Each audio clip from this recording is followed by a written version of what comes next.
નમસ્કાર મિત્રો, આપ સર્વેનું આપણી યુટ્યુબ ચેનલ એસકે સ્ટડી ટોકની અંદર હાર્દિક સ્વાગત છે. મિત્રો, આજના આ નાનકડા એવા વિડીયોની અંદર આપણે ટાટ સેકન્ડરી અને ટાટ હાયર સેકન્ડરીની પરીક્ષા જે ટૂંક સમયમાં લેવામાં આવનાર છે અને ખાસ કરીને પ્રિલિમ, તો એ માટે ઇંગ્લિશ માટે મોસ્ટ આઈએમપી ટોપિક કયા, મીન્સ કે પ્રકરણ કયા કે જે તમારે પહેલા વાંચવા જોઈએ. આની પહેલા આપણે એક વિડીયો બનાવ્યો હતો થોડાક દિવસો પહેલા, 10,000 કરતાં વધુ લોકોએ જોયો કે મોસ્ટ આઈએમપી ટોપિક તમારે કયા કયા કરવા જોઈએ જે તમને પરીક્ષામાં સૌથી વધુ માર્ક અપાવશે. આપણે ત્યારે કીધું હતું કે ઇંગ્લિશ બાબતે હું વિડીયો મૂકીશ, કેમ કે ઘણા બધા મિત્રોને ઇંગ્લિશ અઘરું લાગતું હોય છે, સાવ સ્કીપ કરતા હોય છે. પણ હું એવું માનું છું કે સાવ સ્કીપ કરી દેવું. 15 માર્કનું તમારે પ્રિલિમની અંદર ઇંગ્લિશ આવે છે, આપણે એવું નથી માનતા કે આપણે 15માંથી 15 લાવીએ, ચલો આપણે 10 માર્ક પણ નથી લાવવા, પણ 5-7 માર્ક આવી જાય તો આપણે જે છે એ થોડાક માર્ક જે પ્રિલિમની અંદર લાવવાનો છે આપણો સ્કોર થઈ જાય. તો કયા ટોપિક, આપણે આખું ઇંગ્લિશ ગ્રામરમાં કઈ પીએચડી પણ નથી કરવાની, આપણે મેં એનાલિસિસ કરેલું છે. કયું એનાલિસિસ? મેં મારી જાતે રાજ્ય પરીક્ષા બોર્ડ દ્વારા જે 2025ની અંદર પેપર લેવામાં આવે છે. મિત્રો, દર વખતે એક પેટર્ન હોય છે.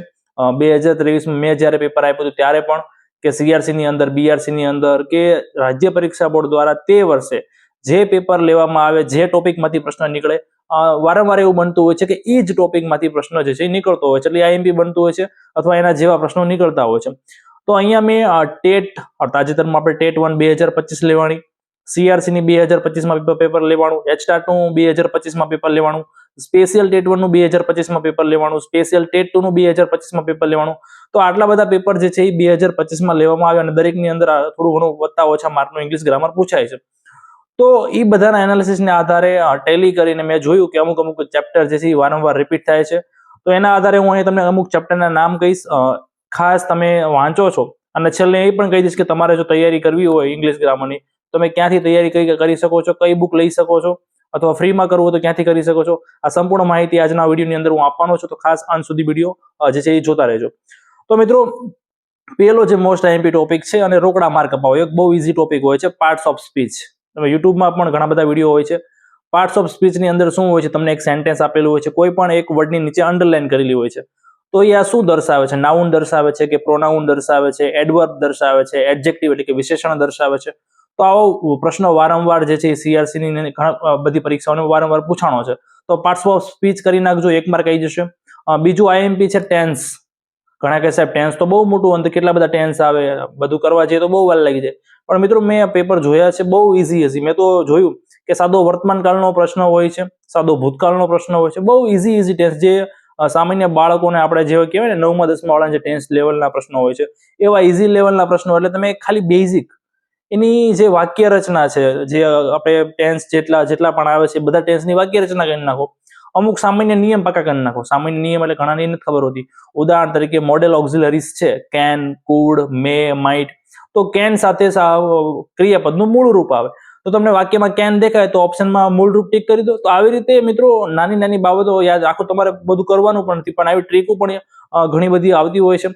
તો એ ટ્રીકોની મીન્સ કે એ નિયમ છે કે જે ઇંગ્લિશ ગ્રામરના, તો એ અહીંયા એમિઝાર આવે તો ચાલુ વર્તમાન કાળ હોય તો આઈએનજી વાળું રૂપ આવશે.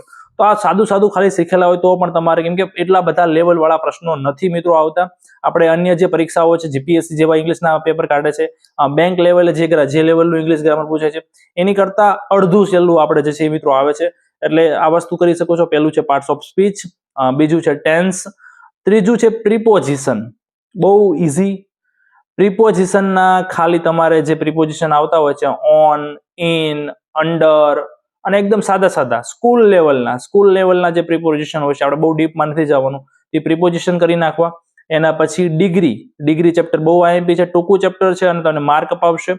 ડિગ્રીના 3 પ્રકાર હોય છે, પોઝિટિવ ડિગ્રી, કમ્પેરેટિવ ડિગ્રી અને સુપરલેટિવ ડિગ્રી. સિમ્પલ નિયમ હોય છે કે અહીંયા ખાલી જગ્યા હોય, પાછળ ધ્યાન આપેલું હોય, તો અહીંયા ક્રિયા જે એડજેક્ટિવ છે એનું ઈઆર વાળું રૂપ આવે, સ્ટ્રોંગર ધેન ને એવું બધું તમે ભણેલા હશો. પછી પોઝિટિવ ડિગ્રી, સુપરલેટિવ ડિગ્રીમાં ધ પાછળ ઈએસટી પ્રત્યય લાગે. તો બહુ 5-7 નિયમો હોય છે, અને ઘડીકમાં સરખી રીતે બેસો હોય, કોકનો લેક્ચર જોઈ લો, કલાકની અંદર તમારી ડિગ્રી પતી જાય. તો આ વસ્તુ તમને નાની બાબતો મિત્રો 1 માર્ક અપાવશે. એટલે આ વસ્તુ પણ કરવા જેવું છે. આઈએમપી છે. ડિગ્રી, આર્ટિકલ, 3 નિયમ, એ એન ધ, આર્ટિકલ ક્યાં કયો આર્ટિકલ લાગે, EIOU પ્રમાણે, અને ખાસ પરીક્ષામાં અપવાદ જ પૂછાય છે. જો આર્ટિકલનો પ્રશ્ન નીકળે તો એ અપવાદ વાળો જ મિત્રો જે છે એ નીકળતો હોય છે. એના પછી નાનકડું એવું ચેપ્ટર લખવા બેસો તો અડધી કલાકમાં પતી જાય, અડધી પોણી કલાકમાં. Question tag.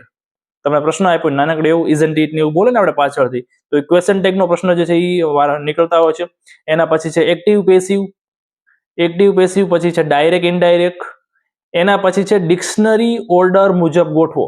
તમને અલગ અલગ શબ્દો આપેલા છે 4 થી 5, એમાં કયું શબ્દ પહેલા આવશે, એટલે આવો પ્રશ્ન તમારી સામે આવે ડિક્શનરી ઓર્ડર મુજબ, એટલે ABCD માં ABCD કયો અક્ષર પહેલો આવે, એ તો 4 ઓપ્શન આપેલો હોય એમાંથી એ જે પહેલા આવતું હોય ટૂંકમાં ક્રમમાં ગોઠવવામાં એ વાળું પહેલા આવે, 2 એ વાળા હોય તો બીજો અક્ષર જોવાનો, એમાં ABCD પ્રમાણે ગોઠવવાનું. ટૂંકમાં એ પ્રશ્ન પૂછાતા હોય છે, તેની પ્રેક્ટિસ કરી લેવી, સમય બગાડવો ના જોઈએ.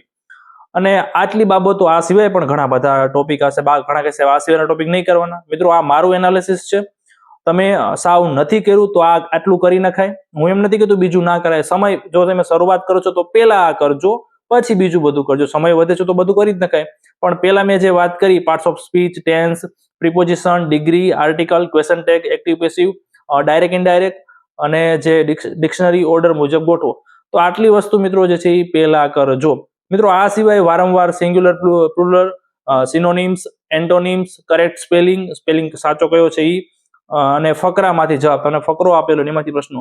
પણ આ બધી જે છેલ્લી વસ્તુ મેં જે કીધી ને, સિંગ્યુલર, પ્લુરલ, સિનોનિમ, એન્ટોનિમ, એ બધું અઘરું પડતું હોય છે, કેમ કે નક્કી નથી હોતું, તમારે ઘણું બધું કરવું પડે. આવ્યું તો આવ્યું, પણ અહીંયા એક વસ્તુ હું તમને કહી શકું, જો તમારે કરવું જોઈએ તો GCERT ની અંદર જે સિનોનિમ્સ, એન્ટોનિમ્સ, સિંગ્યુલર, પ્લુરલ આપેલું હોય છે, કરેક્ટ સ્પેલિંગ, અને ખાસ તો હું તો એમ કહી શકું કે લેવલ વાળું કરતા હોય તો બોર્ડના પૂછાયેલા પેપર 5 વાળાના બધા કરી નાખો, ધોરણ 10 ના કરી નાખો, ધોરણ 12 ના કરી નાખો, ઇંગ્લિશના એમાં સિનોનિમ ને એન્ટોનિમ ને ઘણું બધું આવતું હોય છે, તો એ પણ તમને ક્યાંક ને ક્યાંક જે છે એ સફળતા તરફ નજીક લઈ જવામાં મદદરૂપ બનશે. કેમ કે ઓથેન્ટિકેટ સોર્સ છે, પહેલા એ કરાય, એ થઈ ગયું પછી બધું કરે.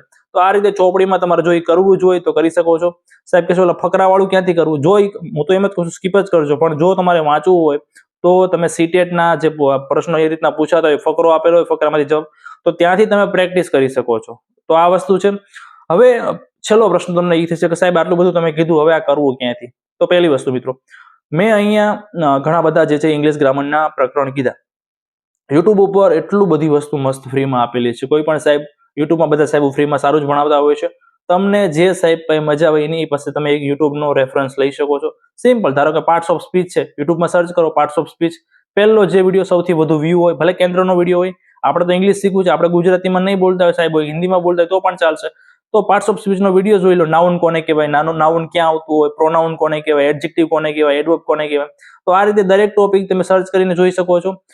પણ મિત્રો ઇંગ્લિશ એક એવો સબ્જેક્ટ છે કે તમારે મેક્સિમમ જે છે એ આની અંદર પ્રેક્ટિસ કરવી જોઈએ. પ્રેક્ટિસ માટે મેં પણ એક બુક વાપરેલી, હું જ્યારે તૈયારી કરતો હતો ત્યારે ઇંગ્લિશ ગ્રામરની તો મેં બુક લીધેલી જ, પણ ઇંગ્લિશના MCQ પ્રેક્ટિસ કરવા માટે એક આજથી 10 મહિના પહેલા મેં જે વિડીયો બનાવ્યો યુટ્યુબ પર, ત્યારે પણ મેં આ વાત કરી હતી કે 6 4 વખત 6 જે આ બુક છે, Angel English academy, Kishan Rathod સાહેબની આ બુક છે, જેની અંદર શું આપેલા છે, એની અંદર ક્વેશ્ચન જ આપેલા છે અને કયા પ્રશ્નો છે. ગુજરાતમાં જેટલી પણ સરકારી પરીક્ષાઓ લેવામાં આવે છે, TET TAT, constable, PSI, CRC, BRC, junior clerk, senior clerk, head clerk, બધી પરીક્ષામાં ચેપ્ટર વાઇઝ, ધારો કે આર્ટિકલના પૂછાયેલા 500 પ્રશ્નો. ખાલી તમે મિત્રો ખાલી કોઈ ગ્રામરની બુક વાંચતા જ નથી, ખાલી આ પ્રશ્નો વાંચી જાઓ ને અને તમને અંદાજ પ્રશ્નો સોલ્વ કરતા જશો ને અંદરથી ખ્યાલ આવતો છે, કેમ કે એની નીચે થોડીક સમજૂતી પણ આપેલી હશે. તો આ રીતે આ બુક તમને બહુ બેનિફિટ હશે. જો તમારે કરવું જ હોય તો આ બુક, કેમ કે બીજી પરીક્ષાઓમાં પણ આ બુક તમને કામમાં લાગવાની છે, પૂછાયેલા પેપરોની. ઘણા કહેશે બધી પરીક્ષાના પેપર જો સમય હોય તો આ બુક કરજો, આ બુક લાંબી પડશે, તમારે બીજું બધું કન્ટેન્ટ ની બધું બાકી હોય તો પેલા ઈ કરજો, કન્ટેન્ટ કરાય. આ બધું પાછળથી કરવાની વસ્તુ છે, કેમ કે ઇંગ્લિશ ગ્રામર મિત્રો મેન્સમાં નથી આવવાની, યાદ રાખજો. મેં તમને અગાઉ પણ કીધું છે, તમારો સ્કોર જો 110 આસપાસ બીજું બધું સબ્જેક્ટ કરતા 110 આસપાસ પહોંચી જાય છે તો તમારે હવે મેન્સ તરફ આગળ વધવું જોઈએ. કેમ કે સાથે એવું નહીં કે પ્રિલિમ્સ મૂકી દેવાનું, પ્રિલિમની થોડી તૈયારી રાખવાની, પણ મેન્સની પણ સાથે સાથે તૈયારી ચાલુ કરી દેવાની. તો ખાસ આ વિડીયો તમને હેલ્પફુલ લાગશે.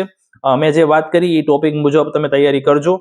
અને ખાસ મેં હમણાં કીધું એ પ્રમાણે આ જ ટોપિક કરવા એવું જરૂરી નથી, તમે તમારી જાતે પણ એનાલિસિસ કરી શકો છો. તમે તમારી જાતે જૂના પૂછાયેલા પેપર જોવો. તમે ઘણા કે પેપર ક્યાંથી મળે, રાજ્ય પરીક્ષા બોર્ડ ઉપરથી મળી જશે, સાઇટ ઉપરથી મળી જશે, ગૂગલ ઉપર પણ મળી જશે, પણ ખાસ તમારે એમાં બહુ બધું લોચા પડતા હોય છે, કેમ કે જવાબ નથી હોતા. તો આપણે સિમ્પલ આપણે ટેલિગ્રામ ચેનલમાં એ જે પૂછાયેલા પેપર છે એની PDF તમને ફક્ત ને ફક્ત 50 રૂપિયામાં આપીએ છીએ, તો એ લઈ લેજો, અથવા કોઈ પણ એકેડેમીને તમે PDF નોટ્સ કે લો છો, પણ આ રીતનું એનાલિસિસ કરીને મિત્રો જે છે એ તૈયારી કરજો. તો આજના વિડીયોમાં આટલું જ. મિત્રો, ચેનલ ઉપર નવા હોય તો ખાસ ચેનલને સબસ્ક્રાઇબ કરી દેજો અને ખાસ બાજુમાં આપેલા બેલ આઇકનને પણ દબાવી દેજો, જેથી હું કોઈ પણ વિડીયો નવો મૂકું તો તમારા સુધી પહોંચી જાય અને એ વિડીયોનો તમે જે છે એ લાભ લઈ શકો. ધન્યવાદ.